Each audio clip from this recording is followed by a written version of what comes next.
Oh, ow, he's shooting at me, Get out of my lobby. Bro, who taught you how to aim? I'm trying here. This gun just sucks. I know you're not running up the street with a Come on. pistol. No, not a reload, oh! God, my dog is better than you. Alright, yo, don't worry, we still have the gulag. Come on. Woo! I'm ready. Let's do this. Come on. Hype me up. Who's got an LMG? It's already over. Where are you, man? Don't do this to me right now. Whoa. Come on. Yo, that's Yo, what's up. Let's go!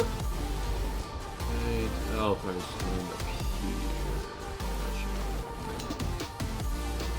Oh shit, no, I didn't mean to do that. Oh, no. I know, I did not just watch that. This guy died from fall. I gotta go, dinner's ready. Bro, it's 9:30. Hey, what's going on, everyone? I'm Cole Cacmus, and this is the glorious Model D Wireless. For the past 3 weeks, I've been managing this guy in my gaming setup, and it's quickly become my favorite gaming mouse overall. Today, I'll be breaking down all my experiences and helping those of you interested in picking out the mouse for yourself to see if it would make a good addition to your setup. Jumping straight into it, I'm a big fan of this box design from Glorious. They keep it pretty minimal with this silhouette-like style, which reminds me a lot of Keychron. On the inside, you get the mouse itself, which I picked up in this matte white color option, but you can also get it in black. Underneath, you get this USB extender dongle, which you can plug into the USB receiver in order to extend its range and keep it closer to the mouse itself. My PC is right next to my mouse, so I've had no issues with latency, but if yours is further away or you're having some connectivity issues, you would be better off just using it. The included cable is very flexible and lightweight, so if you do opt to use it wired or while charging at any point, it will work perfectly fine. And what I love to see is that we do get USB-C on here. Unlike some other competitors, looking at you, Razer Logitech. You also get some extra skates that you can put on the bottom, along with a sticker and the paperwork that we all love to read. But now, putting the box aside and looking at the build of this mouse, it's super solid.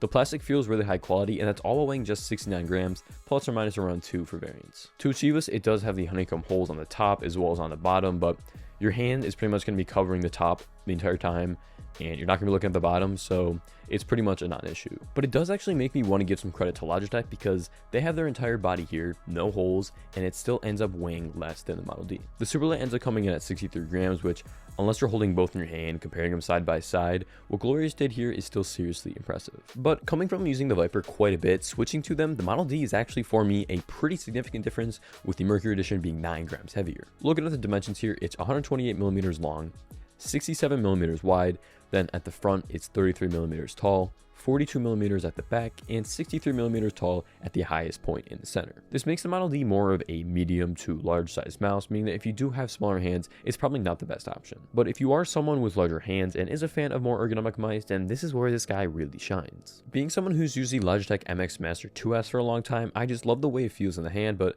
it's obviously not a gaming mouse, and so seeing this from Glorious had me super excited to try it out. It's certainly not for everyone, but if you do like this sort of grip, fingertip grip is where it'll excel the most. It's honestly so comfortable while playing. If you play with a palm grip and have smaller hands, you could probably get away with using the Model D, but for the most part, I'd say something like the Superlight shape-wise is a better choice. Also, do note that it is not an ambidextrous mouse, meaning that for my lefty viewers, hate to break it to you, but you two just aren't going to work out. With that, there are only 2 buttons on the left side, but they are very high quality, honestly feeling a lot more firm than the ones found on both the Viper and the Superlight. Same deal with the scroll wheel, it has this grippy rubber coating which produces a super smooth scroll that's really quiet and not at all rattly. The switches used in this mouse are made by Glorious in partnership with Cal and rated for 80 million clicks. They're really nice, and I'll give you guys a quick sound test so you can get a good idea of what these are really like.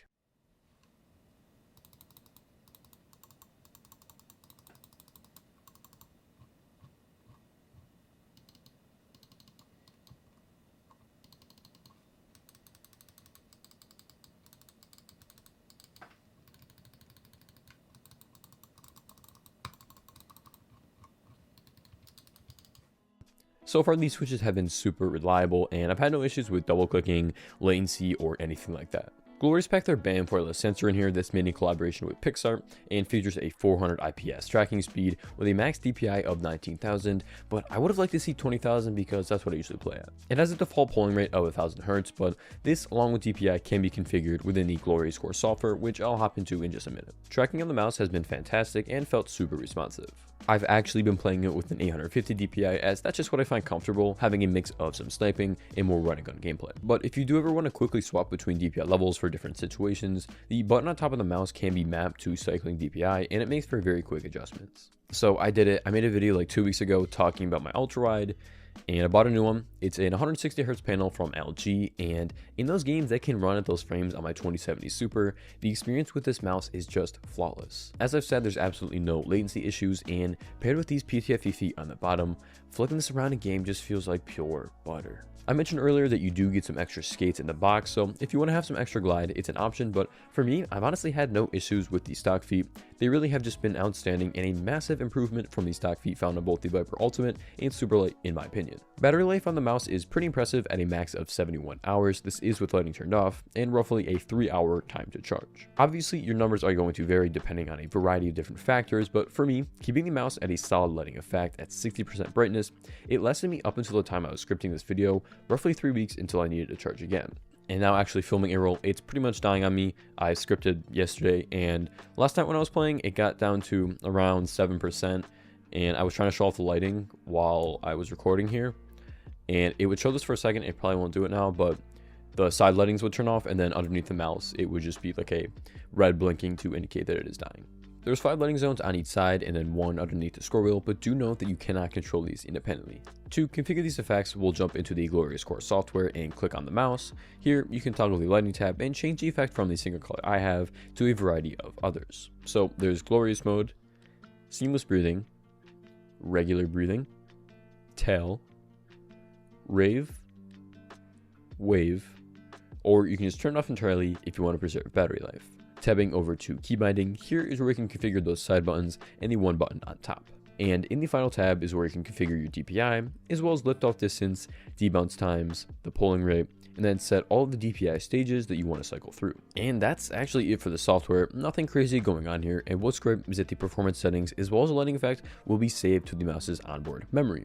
As much as I love the Viper, the lighting effects only apply while Synapse is running, and only the DPI was saved into its onboard memory. Glorious Core is only available on Windows, but once you configure the Model D to your liking, it will work flawlessly without the need for it to run on both macOS and Linux.